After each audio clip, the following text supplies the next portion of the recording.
Hello दोस्तों, इस video में हम DSSP कंप्यूटर टीचर के लिए प्रीवियस ईयर क्वेश्चंस का पार्ट 10 करने जा रहे हैं। पार्ट 1 से लेकर 9 तक हमने काफी सारे क्वेश्चन को सॉल्व कर लिया है। ये है हमारा part 10। Question number 1, which of the following is not an arithmetic operator in C. जो हमारे पास सी लैंग्वेज है उसमें काफी सारे टाइप्स के ऑपरेटर्स होते हैं, चाहे अरिथमेटिक ऑपरेटर हो गया, assignment operator, relational operator, logical operator, काफी सारे टाइप्स के हमारे पास ऑपरेटर होते हैं। तो बोल रहा है कौन ऑपरेटर है जो इसका टाइप नहीं है, अरिथमेटिक ऑपरेटर का टाइप कौन नहीं है, बताइए। तो देखो, जो अरिथमेटिक ऑपरेटर होता है वो क्या होता है? Plus, minus, divide, modulus, multiply, ये सारे क्या हैं? अरिथमेटिक। तो जो हमारे पास मॉडुलस है अरिथमेटिक है, प्लस क्या है?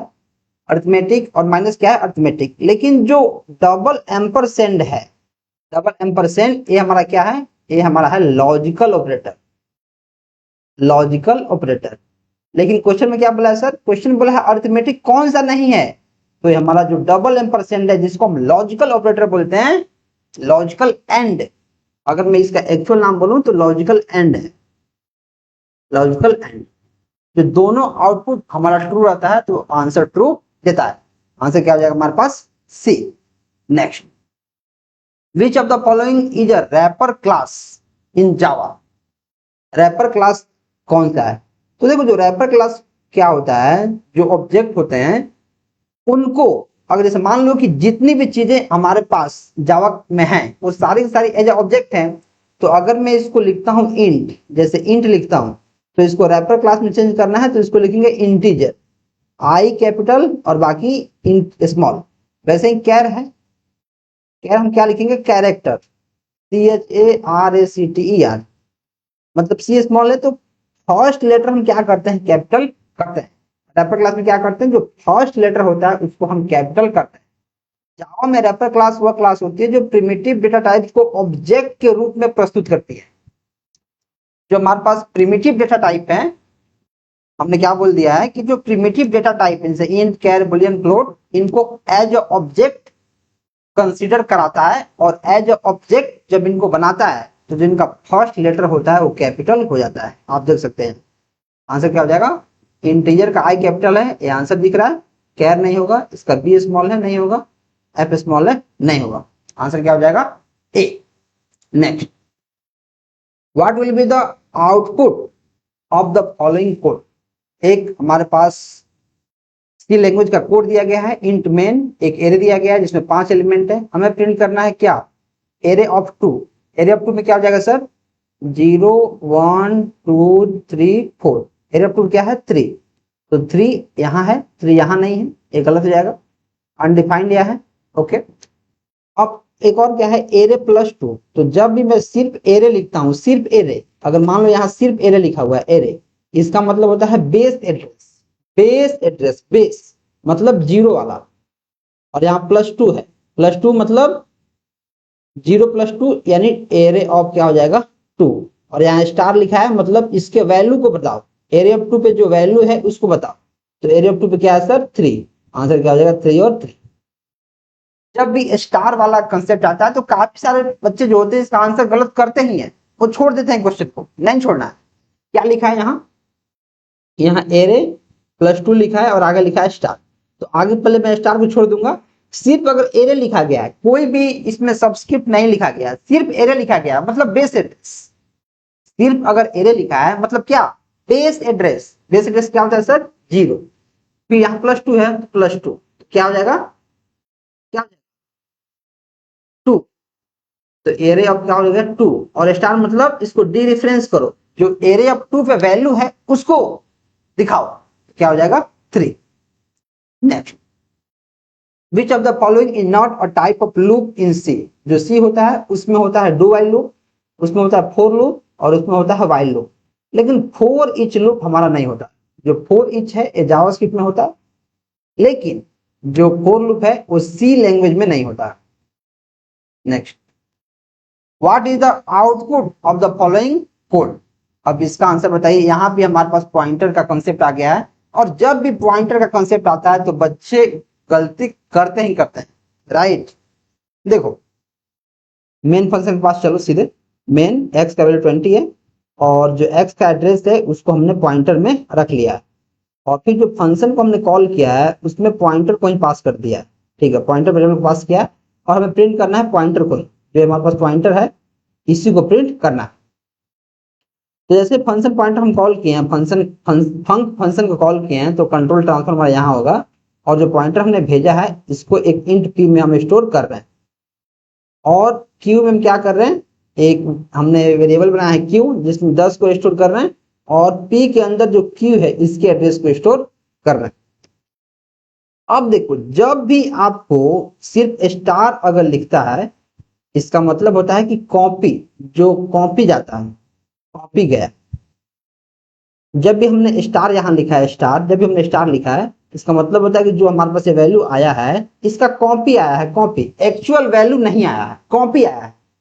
और कॉपी आया है और कॉपी पर कोई भी आप मॉडिफिकेशन करो तो जो फाइनल रिजल्ट है उसमें तो रिफ्लेक्ट होगा नहीं। ये हमने पढ़ा हुआ है। हमने क्या बोला, हमने ये बोला है जब हम इसका यहाँ पॉइंटर पास कर रहे हैं और उसको एज ए पॉइंटर में एक्सेप्ट कर रहे हैं और एक स्टार हमने लगा के एक्सेप्ट किया है, मतलब यहाँ कॉपी आ रहा है। एक स्टार मतलब कॉपी आता है, एक्चुअल वैल्यू नहीं आता, उसका एक कॉपी आता है। जब कॉपी आ रहा है तो क्या होता है, कॉपी के ऊपर हम कोई भी ऑपरेशन कर दें तो क्या उस पर कोई फर्क पड़ता है, क्या आउटपुट रिफ्लेक्ट करता है, नहीं करता है, नहीं रिफ्लेक्ट करता है। मतलब जो एक्चुअल पीटीआर है उसके वैल्यू को मॉडिफिकेशन नहीं कर पाए हैं, राइट। अगर यहाँ डबल स्टार रहता, डबल स्टार पी, तब क्या करते हैं, जो हमारे पास पी है उसमें 10 स्टोर हो जाता क्योंकि उसके एड्रेस को हमने रखा है। लेकिन यहाँ सिर्फ सिंगल स्टार है, मतलब क्या कि जो वैल्यू पहले से 20 है वही यहाँ रह जाएगा, कोई भी इसमें चेंजेस हमें देखने को नहीं मिलेगा। अगर वहीं डबल स्टार रहता, डबल स्टार जैसे मैंने आपको बताया था, pointer to pointer, pointer to pointer, तो ओरिजिनल पॉइंटर क्या होता, चेंज हो जाता। नेक्स्ट, अब बहुत भयंकर क्वेश्चन है हमारे पास है। A company wants to develop a software tool that identify duplicate entry in a large database. एक कंपनी है जो एक सॉफ्टवेयर टूल डेवलप करने के बारे में सोच रही है, चाह रही है, जो बड़े बड़े जो हमारे पास डेटाबेस हैं उसमें डुप्लीकेट एंट्री को, जो डुप्लीकेट एंट्री है उसको आइडेंटिफाई करे। डुप्लीकेट एंट्री नहीं होना चाहिए, while ensuring scalability and accuracy, और साथ ही साथ जो इसके स्केलेबिलिटी है, मतलब जो सॉफ्टवेयर स्केल कर सकता है, जो एक्यूरेसी है वो बरकरार रहना चाहिए। कंप्यूटेशनल थिंकिंग के कौन से स्टेप्स हैं जो फॉलो करना चाहिए, जिनको प्राथमिकता देनी चाहिए in order to achieve an efficient solution, ताकि जो हमारा सॉल्यूशन हो काफी एफिशिएंट हो। एक कंप्यूटेशनल थिंकिंग का हमारे पास एक क्वेश्चन है, आंसर क्या होगा बताइए। इसका आंसर आप वाले कमेंट कीजिए, आंसर क्या होगा। देखो, जो इसका आंसर हमारे पास एग्जाम में दिया है, जो आंसर की में दिया है, वो दिया है पहले एब्स्ट्रैक्शन, फिर डिकम्पोजिशन, फिर पैटर्न रिकॉग्निशन और फिर एल्गोरिथम डिजाइन। एल्गोरिथम डिजाइन सबसे लास्ट में होता है, ये हमारा ट्रू है। बाकी यहाँ जो स्टेप्स है वो कुछ गलती दे दिया है, लेकिन जो ऑफिशियल आंसर की है उसको डी माना गया है। पहले आप डिकम्पोज कर दोगे नहीं, पहले आप पैटर्न को ही रिकॉग्नाइज कर दोगे नहीं, पहले आप एल्गोरिथम डिजाइन कर दोगे नहीं। एल्गोरिथम आप कब डिजाइन करोगे, जब सारी रिक्वायरमेंट, सारे जो रिकॉग्निशन है आप कर लोगे तब। लेकिन जो इसका एक्चुअल आंसर होगा वो क्या होता है कि पहले हम डिकम्पोजिशन करते हैं, समस्या को छोटे छोटे भागों में बांटते हैं, फिर हम पैटर्न रिकॉग्निशन करते हैं, पैटर्न पहचान करते हैं, फिर अनावश्यक जो विवरण होता है उसके मुख्य हटाकर मुख्य बात पर ध्यान करते हैं, और बाद में एल्गोरिथम डिजाइन करते हैं। पहले डिकम्पोजिशन, पैटर्न, फिर एब्स्ट्रैक्शन। यहाँ पर दिया है abstraction, decomposition, pattern, decomposition, pattern और एब्स्ट्रैक्शन, डिकम्पोजिशन, पैटर्न और एब्स्ट्रैक्शन, और फिर ए। ऐसे होना चाहिए। जो हमने कंप्यूटेशनल थिंकिंग का जो स्टेप्स हमने देखा है ऐसे होना चाहिए, लेकिन एग्जाम में ऐसा कोई भी सोल्यूशन नहीं है। तो एल्गोरिथम डिजाइन जो लास्ट में है इसको बोर्ड ने आंसर माना है, आप इसके साथ जाएंगे। अगर सेम टू सेम क्वेश्चन तो आएगा नहीं, अगर बाय द वे आ गया तो आप टी के साथ जाएंगे। What is the result of the expression not of 5 greater than 3 logical and 8 less than 10? देखो, not of 5 greater than 3 double ampersand 8 less than 10। पहले ब्रैकेट का काम करो। तो क्या जो 8 है वो 10 से कम है? क्या जो 8 है, 8 क्या जो 8 है वो 10 से कम है? क्वेश्चन क्या सही है? क्या जो 10 है, हाँ बिल्कुल सही बात है, ट्रू है, ट्रू है। क्या जो 8 है, 8 जो 8 है वो लेस देन है 10? बिल्कुल 8 कम है 10 से, ठीक है 100%। क्या जो 5 है वो 3 से बड़ा है? बिल्कुल ट्रू हो गया, लेकिन यहाँ नॉट लिखा है, नॉट। तो नॉट ऑफ ट्रू मतलब फॉल्स, तो फॉल्स एंड ट्रू मतलब फॉल्स। आंसर क्या आ जाएगा हमारे पास? फॉल्स। जो लॉजिकल एंड होता है क्या करता है, अगर दोनों ट्रू है, अगर दोनों इनपुट ट्रू है तब ही आउटपुट ट्रू आएगा। तो यहाँ हमने जो 5 है क्या वो 3 से बड़ा है? बड़ा है। जो 5 अगर 3 से बड़ा है, 5 3 से अगर बड़ा है मतलब क्या, एक कंडीशन ट्रू है, ट्रू हो गया। लेकिन यहाँ नॉट लिखा है, नॉट ऑफ। जब कंडीशन ट्रू है और नॉट लगाएंगे तो क्या हो जाएगा? ट्रू का हो जाएगा फॉल्स, फॉल्स हो गया। क्या जो 8 है वो 10 से कम है? हाँ कम है मतलब ट्रू, तो ट्रू को ट्रू रखेंगे, false and true. Logical and क्या होगा, दोनों ट्रू होगा तभी ट्रू होगा, नहीं तो फॉल्स होगा। आंसर क्या हो जाएगा? False. Next, what will be the output of the following expression?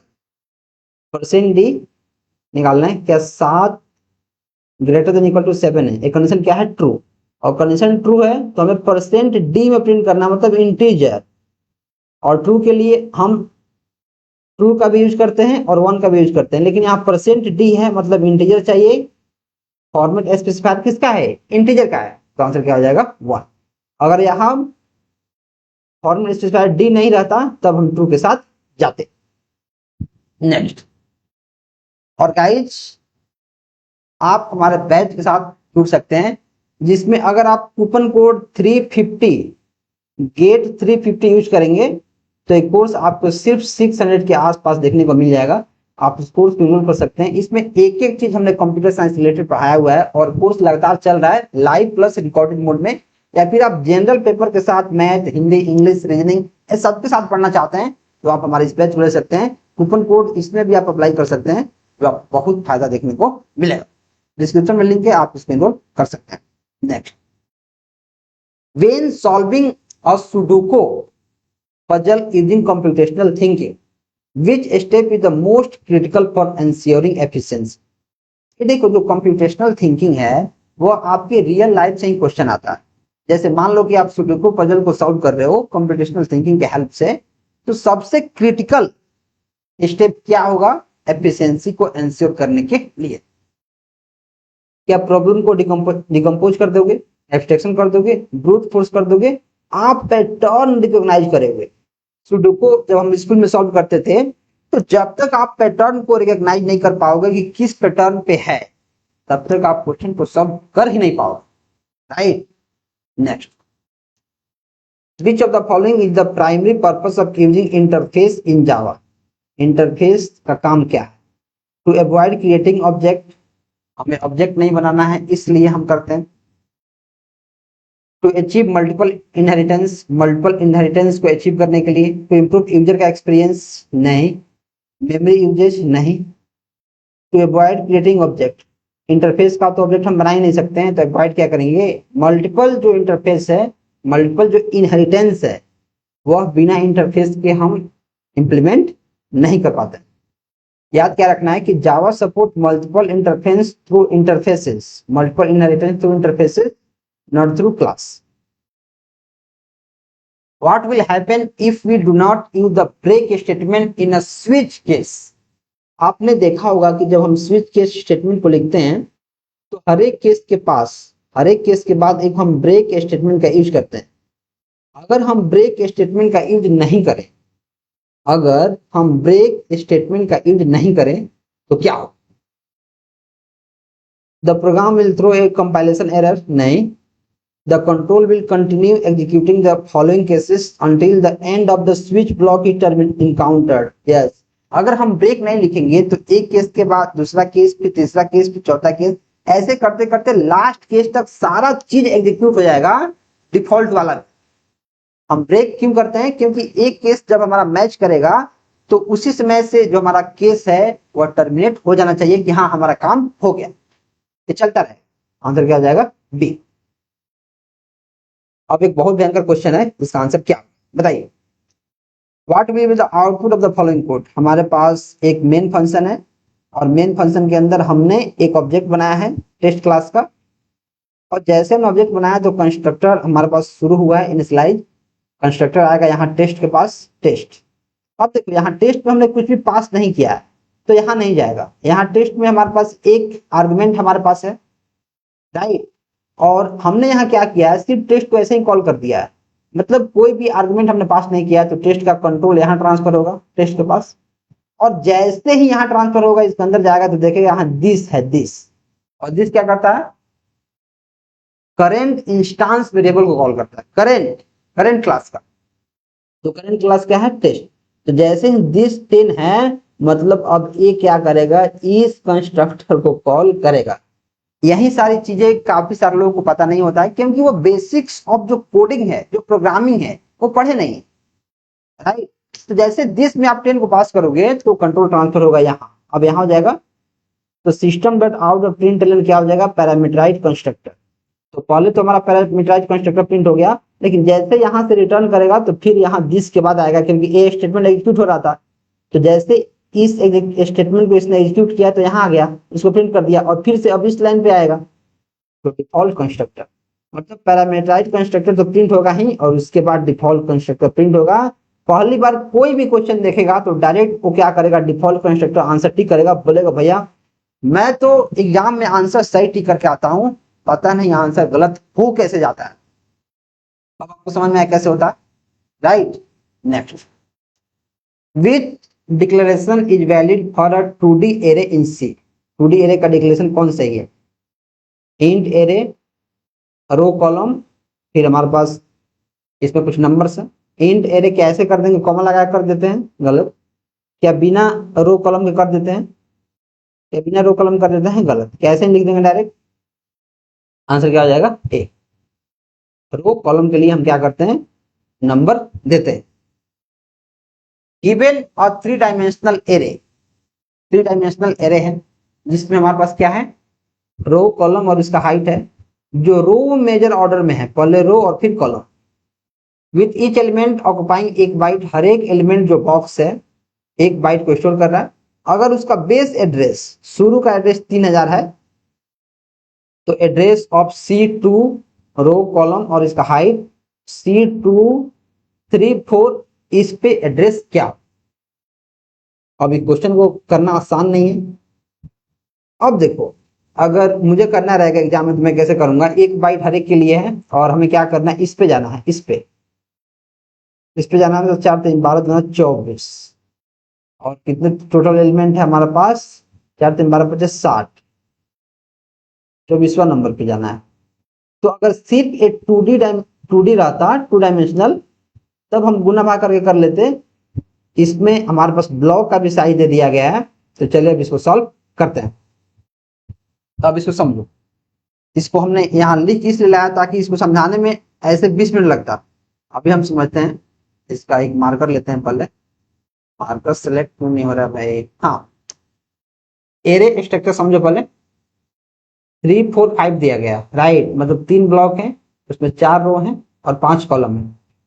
हमने यहाँ गलती बोल दिया शायद, हाँ, यहाँ 3 ब्लॉक 4 रो 5 कॉलम, ऐसे ऐसे।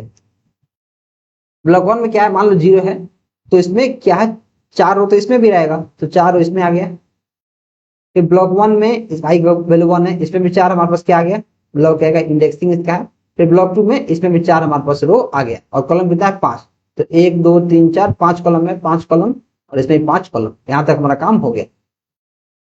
इसलिए एक ब्लॉक में कुल कितना एलिमेंट हो गया, 4 5 20। एक ब्लॉक में 20 एलिमेंट, 20 एलिमेंट, एक ब्लॉक में कितना एलिमेंट है, 20 एलिमेंट। लेकिन हमें चाहिए किसका लोकेशन, C2 3 4, C2। तो ब्लॉक 2 में जाओ, फिर रो नंबर 3, तो रो नंबर 3 हमारे पास ए है, और जो कॉलम है 4, यानी लास्ट वाला चाहिए, लास्ट वाला। तो आप ऐसे कर सकते हो, एक में 20 एलिमेंट है तो 3 कितना है, 60 एलिमेंट, 60 एलिमेंट है। और पहला वाला एड्रेस हमारा दिया गया है, पहला वाला दिया गया है, मान लो अगर पहला वाला दिया गया है और सबका 1 है तो लास्ट में जाओगे तो कितना हो जाएगा, 59। क्योंकि पहला वाला दिया गया है, उससे 1 कम, 60 से 1 कम 59। और जैसे आप करोगे तो 359 आप टिक मार सकते हो। अच्छा, अपने ब्लॉक में बांट के कर लिया तो डायरेक्ट आप कर सकते हो, या फिर आप क्या कर सकते हो, हम 2 ब्लॉक में हैं तो ब्लॉक 0 और ब्लॉक 1 में कितने एलिमेंट हो गए, 20 गुणे 2 यानी 40 एलिमेंट। ब्लॉक 3 में कितना एलिमेंट हो गया, इसमें 20, इसमें 20, 40 और इसमें 1 2 3 15 यहाँ हो गया और 4 यहाँ हो गया, 4 19, 4 यहाँ मतलब 59 हो गया। टोटल एलिमेंट इसके वाले कितना है, 59। तो आप फॉर्मूला लगाओगे, या तो आप फॉर्मूला लगाओ या फिर 59 हो गया तो आप डायरेक्ट इसमें जो बेस एड्रेस है 3000 उसमें 59 को ऐड कर दोगे तो 3059 डायरेक्ट आ जाएगा। या फिर ये बहुत भयंकर फॉर्मूला है जिसपे याद कर पाना बहुत मुश्किल है, तो आप डायरेक्ट इस पे याद कर लो ऐसे। इसका विड्थ कितना है, 1 बाइट है और 59 एड्रेस पे हमें पहुंचना है, 3000 बेस एड्रेस है, 59 पे पहुंचना है और एक का साइज 1 है, एक ब्लॉक का साइज 1 है। अगर एक ब्लॉक का साइज यहाँ 3 रहता तो 3 से इंटू कर देते, राइट, तो क्या हो जाएगा final answer 3059। Next, consider the following statement regarding digital logic system and select the correct statement. एक क्वेश्चन को भी समझना थोड़ा मुश्किल है, इसको मैं समझाता हूं।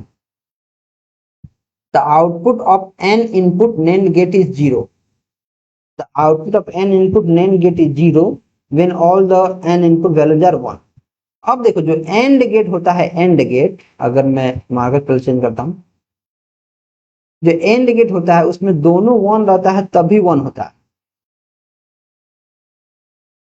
जो एंड गेट है उसमें दोनों 1 रहता है तो ही क्या होता है, 1। अगर इसमें दोनों, और नेंड इसी का उल्टा है, नेंड इसी का उल्टा है, मतलब इसमें दोनों अगर 1 है तो क्या हो जाएगा, 0। 0 यहाँ लिखा है मतलब ये सही है, सही हो। The output of n input NAND gate is 1 when all the input values are 0। अब एक एंड गेट होता है इसमें दोनों 0 होता है तो आउटपुट होता है 0, लेकिन नेंड गेट इसी का उल्टा है तो दोनों इसमें 0 रहेगा तो आउटपुट क्या हो जाएगा, 1, मतलब ये भी सही है। P और Q तो हमें सही है, P और Q इसमें क्या है, सही है, तो इसमें P Q नहीं है, ये गलत हो जाएगा, ठीक है। The output of the n input NAND gate is 1 when all the n inputs are 1। दोनों इनपुट अगर हमारे पास 1 है तो एंड में होता है 1 और NAND में क्या हो जाएगा, दोनों इनपुट 1 है तो हो जाएगा 0, दोनों 1 है तो क्या हो जाएगा, NAND में अगर NAND की बात करूं तो 0 हो जाएगा। यहाँ लिखा है 1, ये बात गलत हो जाएगा, मतलब R गलत है, तो R जिसमें है R A नहीं होगा और R इसमें है A नहीं होगा। ऐसे हम ऑप्शन काटते हैं, हम क्या करते हैं, ऑप्शन ऐसे काटते हैं, तो ऑटोमेटिक जो हमारा आंसर है क्या बन जाएगा, PQS, ऑटोमेटिक आंसर बन जाएगा PQS। लेकिन एक चीज यहाँ आप यहाँ लोचा देखने को मिल जाएगा कि minimum 3 NAND gates are required to implement the Boolean function AB। यहाँ AB लिखा है, देखो यहाँ लिखा है ऐसे, आपको अगर नहीं दिख रहा होगा तो यहाँ लिखा है AB लिखा है plus B complement C, AB plus B complement C। तो क्या इसमें कम से कम 3 नेम्ड गेट चाहिए, मिनिमम 3, मिनिमम 3 चाहिए, क्या मिनिमम 3 चाहिए। चलो इसको सॉल्व करते हैं, अब देखते हैं इस गेट नंबर 1 जो हमारा है, गेट नंबर जो हमारा 1 है, ए बी में एक चाहिए हमारे पास नैंड गेट, फिर बी कॉम्प्लीमेंट सी इसमें एक चाहिए, फिर ए बी और बी सी इसमें चाहिए, 3 चाहिए कह रहा है। अब इसमें यहाँ समझते हैं कम से कम हमें क्या चाहिए, एक टर्म दिया गया है ए बी टर्म 1 और फिर बी कॉम्प्लीमेंट सी टर्म 2, यह 2 प्रोडक्ट टर्म्स का और है, ठीक है। नेंड का उपयोग करके हर पार्ट को हम बनाते हैं, क्या करेंगे, टर्म 1 ए बी को बनाएंगे तो कैसे होगा, ए और बी, इसमें हम गेट लगाएंगे तो नेंड गेट से क्या बनेगा, ए बी का कॉम्प्लीमेंट। एंड का उल्टा होता है नेंड, मतलब एंड में अगर ए बी है तो नेंड क्या हो जाएगा, एक बी का कॉम्प्लीमेंट, तो एक हमें गेट लग गया, ए बी बन गया। दूसरा टर्म क्या है, बी कॉम्प्लीमेंट सी, तो एक बी बी ले लेंगे और इसका बी कॉम्प्लीमेंट बन जाएगा। बी कॉम्प्लीमेंट कैसे बनेगा, 2 बार बी लेंगे और इसको इन्वर्ट कर देंगे नेंड गेट से, और फिर बी सी कैसे बनेगा, बी कॉम्प्लीमेंट और सी लेंगे तब, तो गेट हमारे पास यहाँ पर लग गया, एक गेट हमें लेना पड़ा, फिर दूसरा गेट, यहाँ तीसरा गेट। अब देखो एक बार और देखो, ए बी और बी सी दोनों को एक साथ भी तो निकालना पड़ेगा, जब आप एक साथ निकालेंगे तो ए बी कॉम्प्लीमेंट और बी सी कॉम्प्लीमेंट कर लेंगे, फिर इसको इन्वर्ट करेंगे तो हमारे पास ये देखने को मिल रहा है। तो हम देख रहे हैं कि कम से कम हमारा 4 गेट यहाँ यूज हो रहा है, एक ए बी को बनाने में, एक बी कॉम्प्लीमेंट को बनाने में, फिर बी सी कॉम्प्लीमेंट को बनाने में, तो मिनिमम 4 तो हमारा लग ही रहा है। लेकिन जो आंसर दिया है ऑफिशियल आंसर, उसमें पी क्यू एस को भी ले लिया, एस को। अगर एस को हम इंडिविजुअली सॉल्व कर रहे हैं तो हम देख पा रहे हैं कि इसमें 4 गेट है, 4, कम से कम 4 चाहिए, मिनिमम 4। लेकिन ऑप्शन में अगर कोई ऑप्शन नहीं है तो पी क्यू हमारा सही है, पी क्यू सही है, लेकिन एस हमारा गलत, जो हमारे पास आर है वो तो गलती है, तो आर ए नहीं होगा, ए नहीं होगा, और आर ए नहीं होगा, मतलब पी क्यू एस के साथ हम जाएंगे अगर 4 नहीं दिया है तो। बताइए, अब ये जो क्वेश्चन है डी ट्रिपल एस पी का, इसको सॉल्व करना आसान नहीं है। हालांकि इस टाइप के काफी सारे क्वेश्चन हमने बैच में कराए हुए हैं, तो जिन लोगों ने बैच से पढ़ रहा होगा या फिर जो हमारा पहले का वीडियो देखे होंगे यूट्यूब पर, जो हमारा प्रैक्टिस सेशन, वो एक ही क्वेश्चन को सॉल्व कर देंगे। 8 बीट में हमें क्या करना है, -8 को 2's कॉम्प्लीमेंट में रिप्रेजेंट करना है। तो -8 को रिप्रेजेंट करने से पहले हम 8 को 8 बीट में लिखते हैं, तो क्या हो जाएगा 1 2 4 8 1 0 0 0, और 8 बीट में लिखना है तो यहाँ क्या कर दो, 4 0 पकड़ा दो, 1 2 3 4। अब 2's कॉम्प्लीमेंट तभी निकलेगा जब 1's कॉम्प्लीमेंट निकलेगा, तो 1 निकालो। 1 में क्या करते हैं, बीट को इन्वर्ट कर देते हैं, 0 का 1 और 1 का 0। तो 1 है, 0 है तो 1 1 1 1, फिर 0 1 1, 1's कॉम्प्लीमेंट हो गया। 2's कॉम्प्लीमेंट कैसे करते हैं सर, इसके जो राइट हैंड साइड होता है उसमें 1 ऐड कर देते हैं, 1 1 0 कैरी 1, 1 1 0 कैरी 1, 1 1 0 कैरी 1, 1 0 1, और फिर 1 1 1 1 हो गया। हाँ, तो 5 1 और 3 0 क्या हो जाएगा, क्या हो जाएगा, क्या हो जाएगा, 5 1 3 0। आंसर क्या आ जाएगा हमारे पास, बी। तो जो क्वेश्चन है वो काफी मुश्किल नहीं है, क्वेश्चन को सॉल्व करना आसान है, right. Next, which of the following is not a valid identifier in Java. कौन वैलिड आइडेंटिफायर नहीं है, अंडरस्कोर पहले लगा सकते हैं, पहले लेटर लिख सकते हैं, पहले लेटर लिख सकते हैं, अंडरस्कोर लगा सकते हैं, लास्ट में वैल्यू नंबर लिख सकते हैं। बिल्कुल स्टैटिक कीवर्ड है, ये नहीं हो सकता। स्टैटिक क्या है, keyword. What is required to write और रिकर्सिव फंक्शन। रिकर्सिव फंक्शन कैसे लिखते हैं, केवल रिकर्सिव कॉल लिख देंगे। रिकर्सिव में हम लूप लिखते हैं, लूप नहीं, पॉइंटर वेरिएबल लिखते हैं नहीं, बेस कंडीशन लिखते हैं और रिकर्सिव कॉल लिखते हैं। बिल्कुल बेस कंडीशन, अगर रिकर्सिव कॉल में हम बेस कंडीशन नहीं लिखेंगे तो हमारा लूप कब तक चलेगा, बोल रहा हूं लूप बोल रहा हूं, जो रिकर्सन है कब तक चलेगा, कोई उसका लेखा नहीं है, राइट। तो बेस कंडीशन लगाना जरूरी है। ये हमारे पास है बेस कंडीशन, अगर n = 0 है तो अब रिटर्न कर देना 1 को, बाकी इसको माइनस करते जाओ, राइट। बेस कंडीशन और ये रिकर्सिव कॉल है।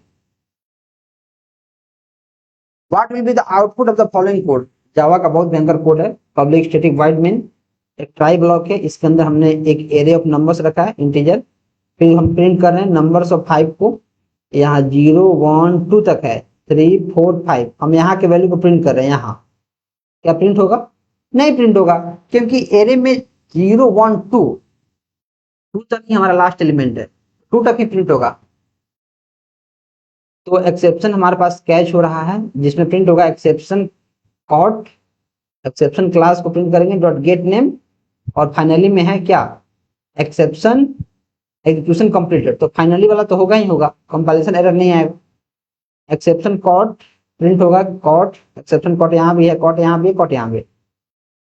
क्या होगा, देखो यहाँ हम देख रहे हैं कि जितना इसका इंडेक्स है, इंडेक्स है 1 2 3 नंबर है, तो इंडेक्स है 0 1 2 तक, लेकिन हम एरे ऑफ 5 को प्रिंट कर रहे हैं, मतलब जो इसका इंडेक्स है, इंडेक्स से बाहर की चीजें हम प्रिंट करने की कोशिश कर रहे हैं। इंडेक्स क्या है, 0 से लेकर 2 तक, और हम 5 को प्रिंट कर रहे हैं, मतलब इंडेक्स के बाहर की चीजें हम प्रिंट कर रहे हैं। तो क्या हो जाएगा, array index out of bounds exception, और फिर लास्ट में जो फाइनली है एग्जीक्यूशन कंप्लीटेड, ये तो खैर होगा ही। हम क्या कर रहे हैं, जो एरे का इंडेक्स है वो आउट ऑफ बाउंड हो जाएगा, इसको प्रिंट करेगा, right. Next, what will happen if the following declaration is used in C language.